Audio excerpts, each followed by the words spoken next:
된 것이며 사실 그들의 구원을 보증하신다.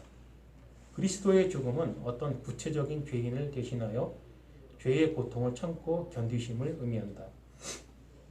자기 백성의 죄를 씻어주시는 것 이외에 그리스도의 속죄는 그들이 구원에 필요한 모든 것을 보증하여 준다. 자기에게 연합시키는 신앙을 비롯 모든 것을 보증하신다.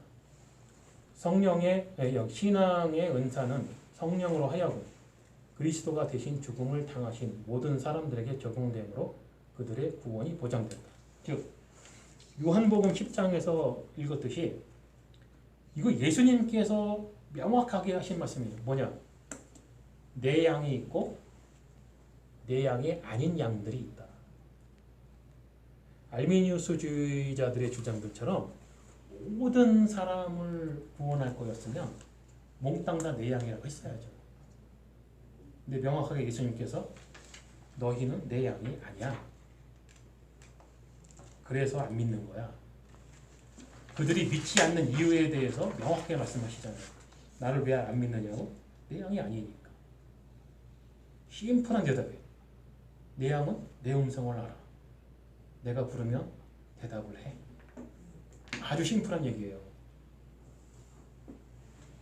왜 어떤 사람은 안 믿고 어떤 사람은 믿을까요? 이런 질문들에 대한 궁극적인 대답이에요. 그리스도의 양이 아니니까. 그 이상 어떻게 설명할 방법이 없어요. 하나님이 선택을 안 했다는 거예요. 그래서 구원은 결국에 하나님의 선택에 달린 거잖아요. 자, 이 마지막이 이제 다섯 번째가 개혁주의에서는 이걸 이제 성도의 견인, 지난주까지도 이제 성도의 견인에 대해서 우리가 얘기를 했었죠. 자, 구원받은 사람일지라도 그 구원에서 떨어져 나갈 수가 있다라고 주장하는 게 알미니우스주의자들의 주장인데, 자, 믿고 구원받기로 된 사람도 신앙을 잃으면 구원을 받지 못한다. 이 얘기를 왜 하냐면 이 사람들은 신앙은 내 선택이기 때문인 거예요. 내가 믿든지 말든지 하기 때문에 내가 안 믿을 수도 있기 때문에 이런 얘기를 할 수가 있는 거예요. 일부 알미니안주의자들은 믿는 자들이 그리스도에게서 영원히 보증받는다고 주장한다. 대부분의 알미니안주의에 따르면 인간이 하나님께 순응하는 것이 결정적 요소이므로 주도력을 쥔 하나님과 순응하는 인간의 공동 노력을 통해 구원이 이룩된다. 신인 협동설이죠. 이게 신앙이나 구원은 일방적인 하나님만의 일방통행이 아니라 인간의 협조가 있어야 된다. 모든 사람이 구원받도록 길을 예비했으나 구원은 인간의 자유의지로, 여기서 자유의지가 또 나오죠. 항상 이 사람들은 자유의지를 주장을 해요. 인간의 자유의지로 하나님의 은사를 받아들이고 하나님과 협력하기로 선택한 사람들에게만 효과가 나타난다. 인간의 자유의지가 결정적 역할을 하는 것이 핵심이다. 따라서 구원의 은사를 받아들이는 것은 하나님이 아니고 곧 인간이다. 구원의 주도권이 인간에게 있다는 거죠. 여기에 대한 대답, 하나님이 선택하시고 그리스도가 대속하시고 성령의 신앙을 받은 모든 사람들은 영원히 구원받는다. 하나님의 선택, 그러니까 괜히 전지전능한 게 아니잖아요. 하나님께서 선택한 사람 중에 한 명이라도 잃게 된다면 전지전능이란 이름이 사라져요. 하나님의 권능으로 신앙을 유지하고 인내한다. 구원이란 삼위일체 하나님의 전능하신 권능으로 이룩된다. 성부께서 택하시고 성자께서 위하여 죽으시고 성령으로 말미암아 신앙과 회개를 하게 되어 복음에 순종케 하는 것이다. 이 부분이 가장 저는 이제 감동적이었는데, 성삼위일체 하나님의 구원 사역 정말로 설명 잘했어요. 선택, 그리스도의 대속 부활의 전 과정은 하나님이 하신 일이며, 그렇죠, 하나님이 하신 일이 누가 있어? 오직 은사로서만 가능하다. 따라서 구원의 은사를 받아들이는 자를 결정하는 분은 인간이 아니고 하나님이다. 어떤 사람이 이 은사를 받아들였다면 그건 하나님의 선택에 의한 것이지 그 사람에 의한 게 아니라는 거예요. 여기에 대한 게 요한복음 18장 9절. 이는 아버지께서 내게 주신 자 중에서 하나도 잃지 아니하였삼나이다 하신 말씀을 응하게 하려 함이로라. 이런 말이 있고요. 그 다음에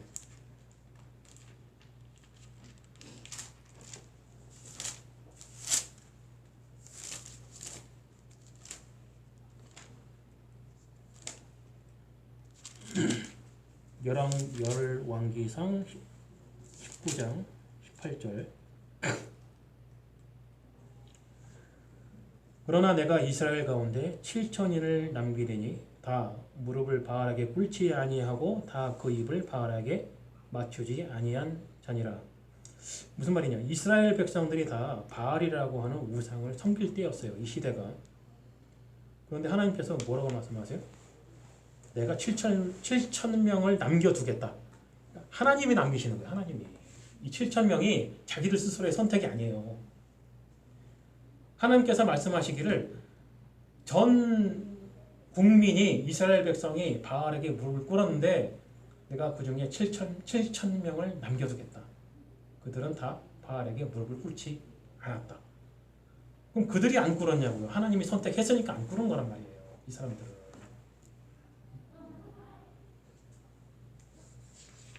자, 이럼에도 불구하고 알미니우스주의자들이 이렇게 주장한 것에 대해서 이 사람들은 결국에는 펠라기우스의 계보를 이은 사람들이다. 자, 그러니까 칼빈주의라고 하는데 이런 단어에 오해를 하면 안 돼요. 칼빈의 신학은요, 어거스틴 신학을 계승한 거예요. 어거스틴은 사도 바울의 신학을 계승한 사람이에요. 그러니까 어거스틴이나 칼빈은 없는 신학을 어느 날 갑자기 탄생시킨 사람들이 아니에요. 그 사람들은 칼빈은 어거스틴의 신학을 재해석을 한 사람이에요. 그 다음에 어거스틴은 사도 바울의 신학을 재해석을 한 사람이에요. 그럼 사도 바울의 신학은 어디서 나왔어요? 사도 바울이 증명하잖아요. 성령께 배웠어요. 사도 바울은. 사도 바울이 성령한테 배웠다는 것을 말을 했을 때 그게 거짓말이었으면 나머지 12사도는 다 바보였나? 그 사람들이 다 아니라고 주장을 했어야지. 근데 베드로의 경우에는 명확하게 지지를 선언하잖아요. 바울의 가르침에 대해서 잘 배워라. 이렇게 지지를 하잖아요. 그러면 사도 바울이 성령에게 직접 배웠다는 건 거짓말이 아니라 사실이었다는 얘기죠. 그러면 이 선택에 관한, 구원론에 관한 이야기는 그러면은 그 근거가 어디예요? 예수 그리스도라는 거죠. 개혁주의적 이 구원론에 대한 해석은 칼빈 머리에서 나온 게 아니고 결국에 예수 그리스도의 가르침인 거예요. 그거를 사도 바울이 해석을 했고 어거스틴이 재해석을 했고 칼빈이 재해석을 한 거예요. 근데 이름이 칼빈주의라고 해서 칼빈이 신이냐? 이런 식으로 따지는 사람들은 참 생각이 없는 사람들인 거죠. 그냥 반박하고 싶어서 반박을 하는 거예요. 이 사람들은.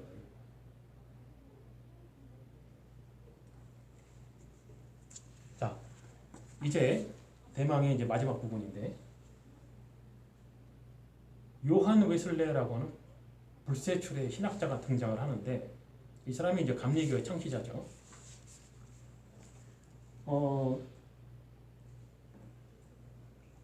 이 사람의 신학은 굉장히 많은 교단에 영향을 줘요. 요한 웨슬레가 있고, 그 감리교가 있고, 그 다음에 성결교는 요한 웨슬레 신학을 채용을 했어요. 그 다음에 순복음도 웨슬레 신학을 이제 받아들이고 있고, 여러분들이 이제 그런 말 많이 들었을 거예요. 초교파란 말 많이 듣죠. 초교파 사람들이 대부분이 이 웨슬리의 신학을 받아들여요. 그러면 이제 웨슬리 신학의 특징을 봐야 되는데, 웨슬리는 칼빈주의 5대 강령 중에서 제일 첫 번째 전적 타락에 대해서는 인정을 했어요. 웨슬리는 칼빈주의의 인간의 전적 타락에 대해서는 나도 그렇게 생각한다. 그러니까 그 요한 웨슬레의 신학은 알미니우스주의자들하고 정확하게 100% 동일한 건 아니에요. 조금 변형이 된 거지. 그러니까 전적 타락 부분에 대해서는 알미니우스주의자들하고는 반대 의견을 가지고 있는 것이고, 그 다음에 조건적인 선택에 대해서는 동의를 해요. 자유의지의 결과에 따라 구원과 멸망이 결정이 된다. 이 부분에 대해서 상당히 애석하게 생각을 하는데 결국에는 웨슬레도 인간의 선택에 의해서 구원이 결정된다라고 생각을 하는 사람인 거죠.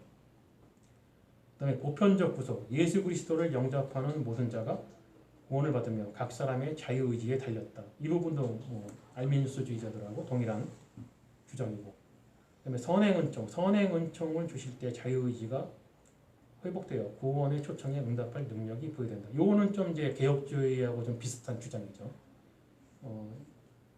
그러니까 성령의 은혜가 주어졌을 때 죄인의 자유의지가 회복이 된다라는 부분에서는 개혁주의하고 좀 아주 흡사한 그런 주장을 하고 있는 거죠.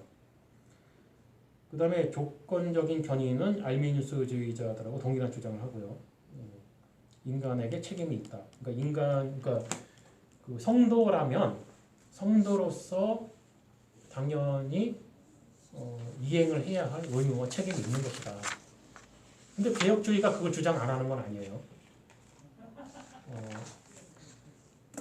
오늘 우리 목사님 설교 말씀에도 그런 얘기들 많이 나오지만은 성도로서의 가정생활이라든지 어떤 그 도덕적인 문제 부분에 대해서 목사님께서 그런 설교를 하잖아요.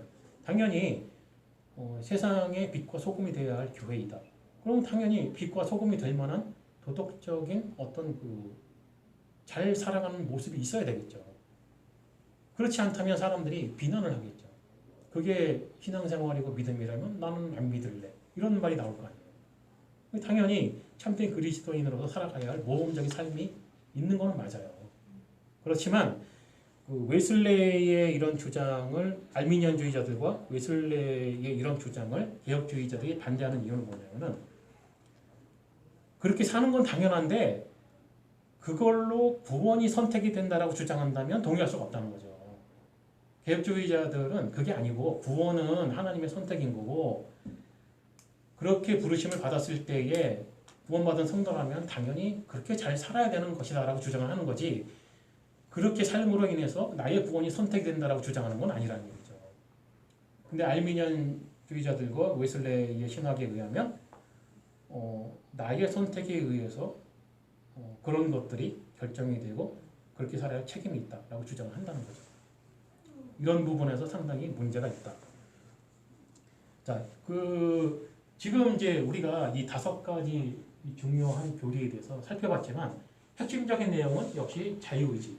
알미니우스주의자들이 주장하는 것은 인간의 자유의지를 지나치게 강조를 하는데 이 자유의지의 출발 자체가 이 사람들은 처음부터 이게 굉장히 중요해요. 인간은 죄를 지었지만 이 자유의지가 여전히 선을 선택할 만큼 살아있다라고 주장을 하는 거고 개혁주의자들은 죄를 지었기 때문에 전적으로 타락했기 때문에 인간의 자유의지는 죄를 선택하는 의지만 남아있다는 거죠. 이게 굉장히 중요한 내용이에요. 그래서 알미니우스주의자들은 인간의 자유의지는 성령의 도움이 필요 없고 스스로가 하나님을 선택할 수 있다. 스스로가 하나님을 찾아서 믿을 수가 있다. 근데 성경은 무슨 얘기를 하냐? 의인은 없나니 하나도 없다.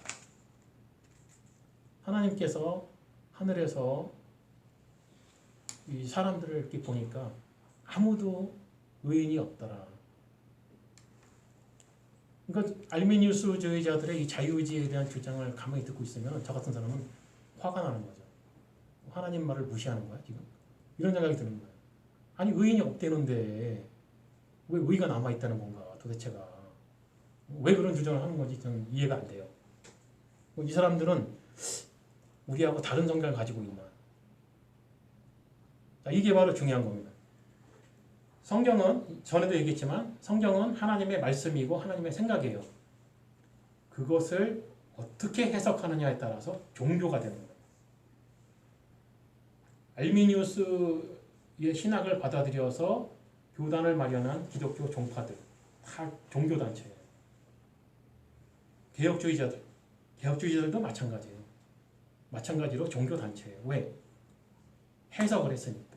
해석을 하는 순간 종교가 되는 거예요. 그러나 차이점이 뭐냐? 어느 쪽이 더 성경의 해석과 가깝게 해석을 했느냐? 어느 쪽이 훨씬 더 하나님의 관점으로 해석을 했느냐예요. 지금 여러 성경 구절을 찾아봤듯이 알미니안주의자들의 이 5가지 주장에 대해서 성경은 분명하게 반대 의견을 내고 있다는 거. 우리들이 지금 확인을 했잖아요. 오히려 칼빈주의 5대 강령을 지지하고 있다.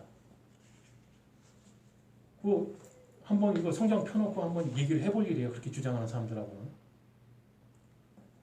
자, 이것을 우리의 아이들에게도 또 우리 주변의 사람들에게도 이야기를 할 필요가 있다. 왜냐하면 수많은 사람들이 정말로 그렇게 생각을 해요. 내가 하나님을 믿는 거라고 생각을 한단 말이에요. 그게 왜 그럴까? 사람들은 어떤 교육을 받지 않으면, 하나님 성령으로부터 교육을 받지 않으면 모든 사람이 동일하게 이렇게 생각을 한단 말이에요. 세상의 수많은 종교들도 똑같아요. 그 종교들이 왜 생겼을까? 사람이 만든 거잖아요. 믿으려고 만들었잖아요. 내가 믿어야 되니까. 그 우상들이 나를 믿게 할 수가 없잖아요. 왜? 실제로 존재하지가 않잖아요. 실제로 존재하지 않는 신이 나를 믿게 할 수는 없잖아요. 하나님만이 정말로 실존하는 유일하신 하나님이시기 때문에 죄인에게 하나님을 믿게 할 수가 있는 거란 말이에요. 실제로 존재하니까. 근데 다른 종교들은 실제로 존재하지 않는 신들이기 때문에 그들은 사람으로 하여금 그들이 자기를 믿게 할 수가 없는 거예요. 결국에 사람이 믿는 거예요. 자기들이 선택을 해서.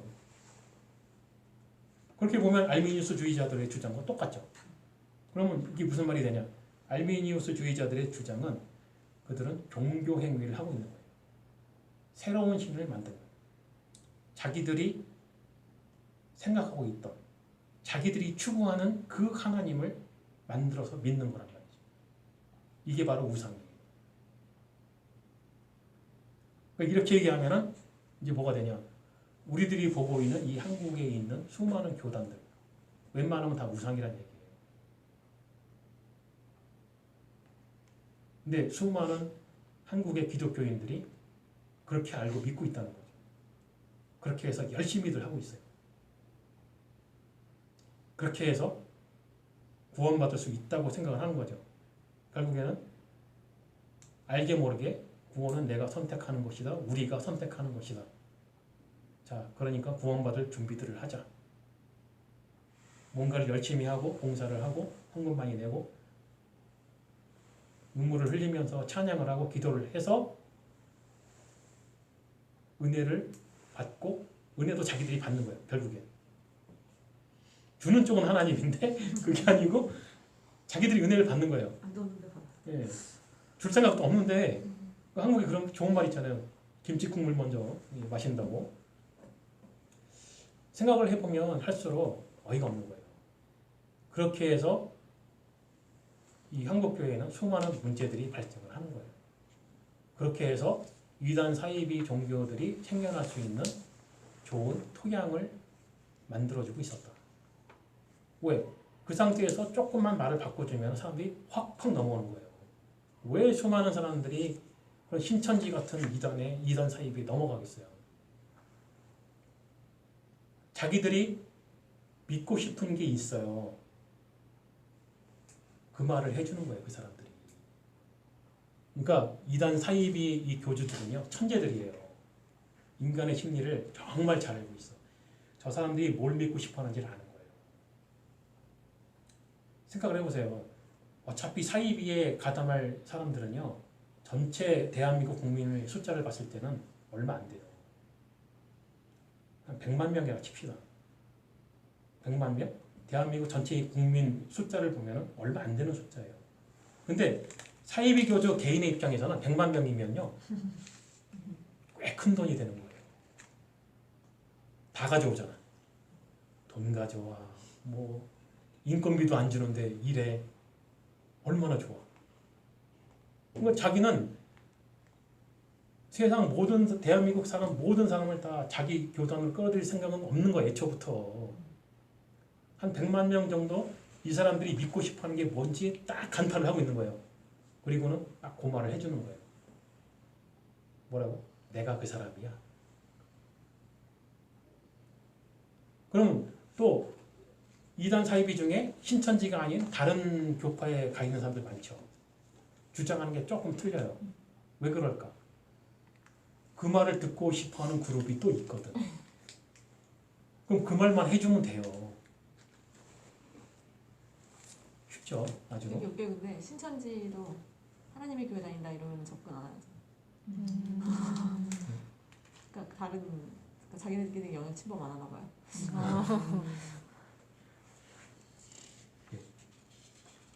자, 이거 오늘 배운 우리가 함께한 이 교육 내용은 한 번에 다 설명하라고는 할 수가 없겠고, 여러분들이 한번 생각을 해보세요. 이거를 몇 주에 나눠서 할까? 한 번에 할까? 두 번에 할까? 세 번에 할까? 아니면 한 개씩 한 주에 할까? 그거는 이제 여러분들이 알아서 생각을 하도록 하시고요.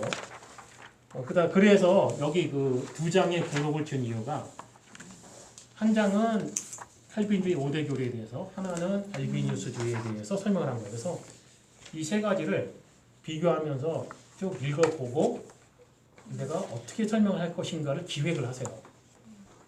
중요한 건 일단 여러분들의 개념이 중요해요. 여러분들이 이 개념을 확실히 이해를 했는가.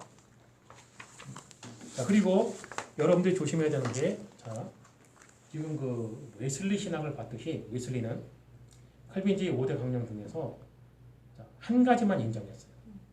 나머지 네 가지는 인정할 수가 없다. 이렇게 해서 웨슬리주의가 나온 거예요. 자, 각 사람이 여러분들의 학생들도 그렇고 여러분들 당사자들도 그렇고 그럴 수가 있어요. 나는 이 5가지 다 인정을 못하겠어. 이 중에 한 가지는 이거는 아닌 것 같아. 라든지 2가지는 그렇고 3가지는 아니고 라든지. 만약에 그런 게 생기면 혼자 고민하지 말고 그때는 진짜 나하고 얘기를 해야 돼요. 왜? 그랬을 때 그런 거를 포기하지 말고 설득하라고 나 같은 교사가 있는 거예요. 여러분들도 앞으로 그런 교사가 되어야 돼요.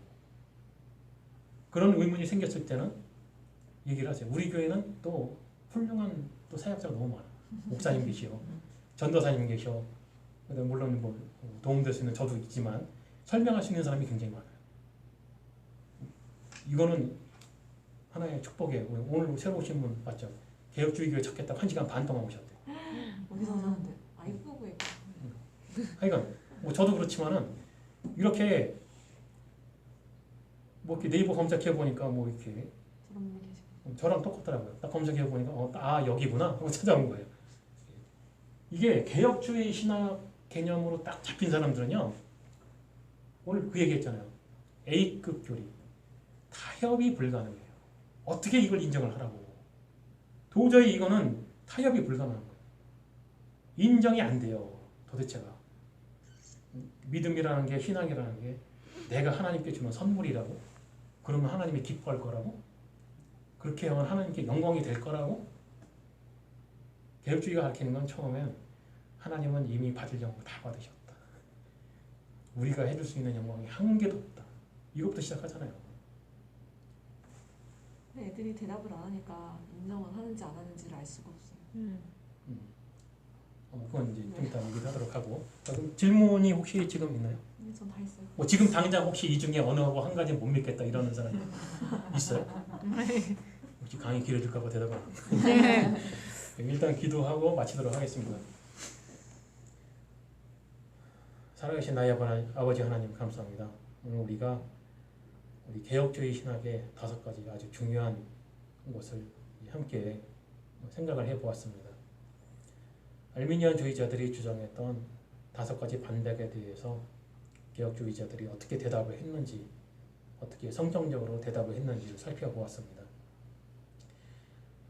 이것이 너무나도 중요한 것은 구원론이고 또 성령론이기 때문에 너무나도 중요하다는 것을 다시 한번 또 우리가 생각을 해보았습니다.